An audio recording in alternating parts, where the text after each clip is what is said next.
All right, so in this video, I'm just going to make fun of the recent BudLight controversy and show how different people have taken in different directions. One being the CEO of Anheuser-Busch is a CIA operative, and the whole thing is a CIA Psi-op, all the way to Anheuser-Busch is actually doing problem reaction solution and playing both sides, which turned out to not be true. So let me pull up this tab here basically. So I saw this a few days ago, and it was basically saying how this ultra-right beer came out in a response to Bud Light with their woke beer or whatever. And they're saying if you look up the chain of ultralight beer, it's actually its parent's company is Goose Island, and Goose Island is owned by Budweiser, and that basically it was just Budweiser repackaged into into like a more expensive can, basically, but it's the same exact product. So it's ultimate playing both sides, ultimate problem reaction solution, which in many cases is true, but in this case turned out to not be true in any way, shape, or form. And a quick Google search made that extremely obvious to find out. And the next thing I'll show you is basically multiple.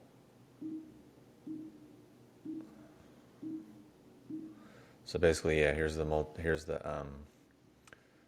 the website itself, but then basically the brewery that was supposed to be making it isn't making it, and then basically what they were saying isn't even remotely true, because it's not actually owned by Anheuser-Busch. The owner is just some random online guy who works in politics and social media.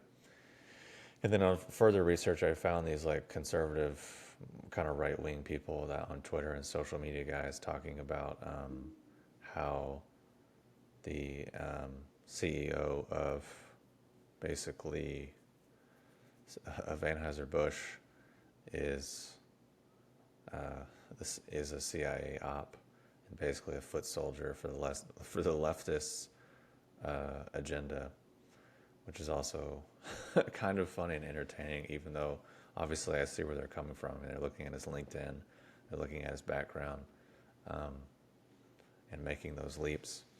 So what really entertains me is how kind of predictable both sides are in their responses to things.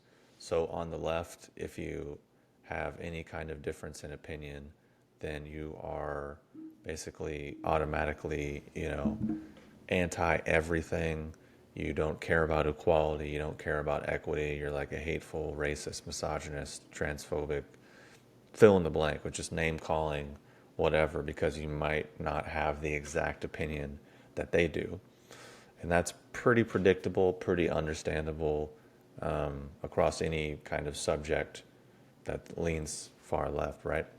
But then on the flip side, people on the right tend to be just as reactive, just as demonizing and jumping to conclusions and going to these extremes, and also just as guilty of saying a bunch of stuff online that's completely untrue, completely baseless, and honestly never happens. It's just idiotic to me on all accounts. And what I find really bothersome is how the new thing now is corporations exploiting and profiting from people's gender and sexual orientation. That's ultimately what the game is. And that's not really a conspiracy theory. That's just what's happening. And if you actually follow the financing, the actual financing, and the people who are funding the agendas and the initiatives and the policy changes and whatever, it's basically pharmaceutical companies and other people with like kind of a transhumanist agenda, not a transgender agenda, transhumanist, which they also include transgender in that. And basically their goal is trying to create some kind of transhuman society where there's no gender, there's no race, there's no ethnicity, there's no age. And basically we live our consciousness exists in technology and computers, and we have this kind of like techno silicon immortality kind of thing. That's more so their ideology and their belief system that they're trying to push, and this other stuff is just part and parcel to that thing. Which I'll talk more about that in future videos, and I'm trying to get interviews lined up with people who have actually done that research and can break it down in really concrete and, more importantly, accurate ways, not just conjecture or hyperbole or emotional reaction like a lot of this other stuff. So it's just a great example to see how people get caught up in hoopla and reactivity and drama, and then actually truth and reality tend to fall by the wayside and become sacrificed. Even though there is, of course, kernels of truth in what both sides are arguing, which is why it has any validity and weight to it at all. It's just like with many things, they take that kernel of truth and then stretch it out into all these other things, and then it becomes something very different than what it actually is.